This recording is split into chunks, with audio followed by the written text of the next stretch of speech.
Tad Talk with Webb is back, baby. What's going on, guys? I don't have too much today going on.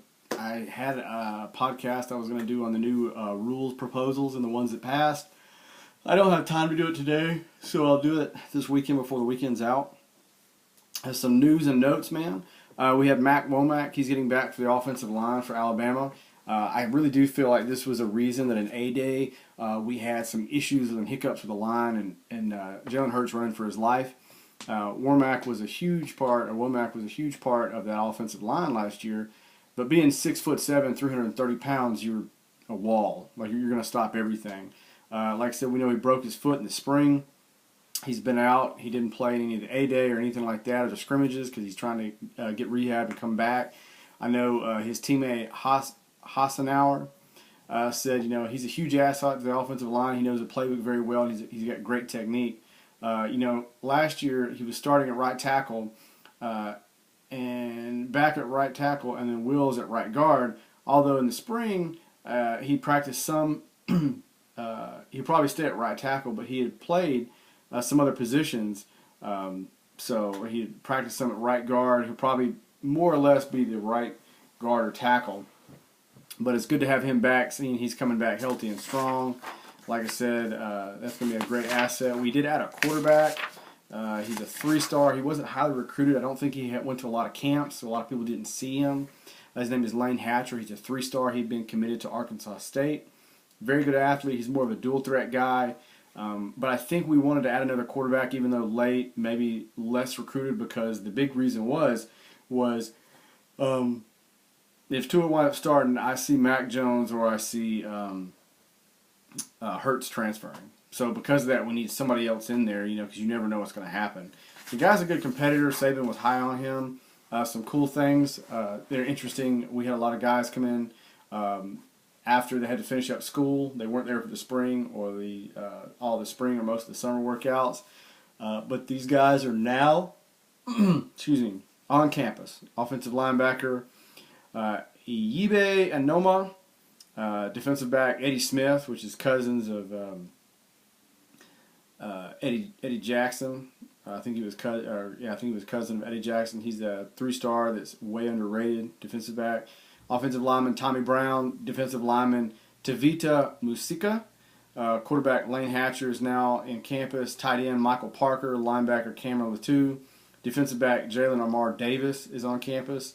Linebacker Jalen Moody, wide receiver and kick returner Jalen Waters now on campus. Defensive back Patrick Surtain out of the great state of Florida. He was a Miami legacy. Now he's at Bama. So he's a must. We got to have this kid. Even though all three defensive backs are going to be behind the curve in learning and the playbook, it doesn't matter. By the 4th or 5th game of the season, we'll have to have those guys. So if you're watching this, guys, know the playbook. Get in there, dig in with it, get up there with it, because we're going to need you. Offensive lineman Emil Ikior, he's coming in. He's on campus. Running back Jerome Ford, wide receiver Xavier Williams, and QB Braxton Barker. Walk-on, he is now on campus too. So all those guys, good luck to you guys. Get your nose to the grindstone, get to working. Some quick rule changes before I go through all of them in the next podcast. Yeah. This one is absolutely garbage. I don't like it.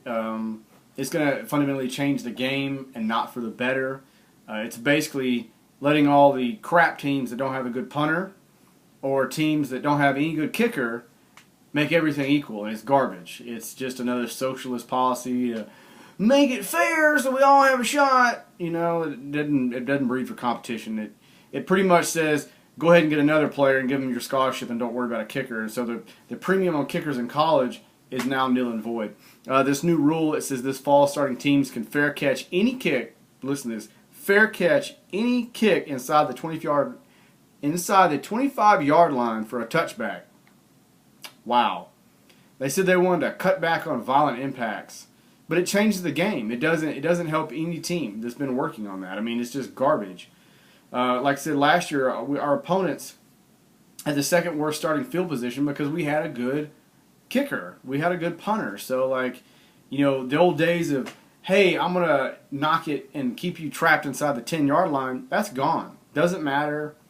It doesn't matter if you have a great kickoff team because they can just go ahead and fair catch it inside the 25 and go ahead and bring the ball to the 25-yard line. Total garbage. We were 7th in kickoffs in the country last year. Another interesting note, we're going to have an Alabama rep at Lane Kiffin's football camp, so that's cool.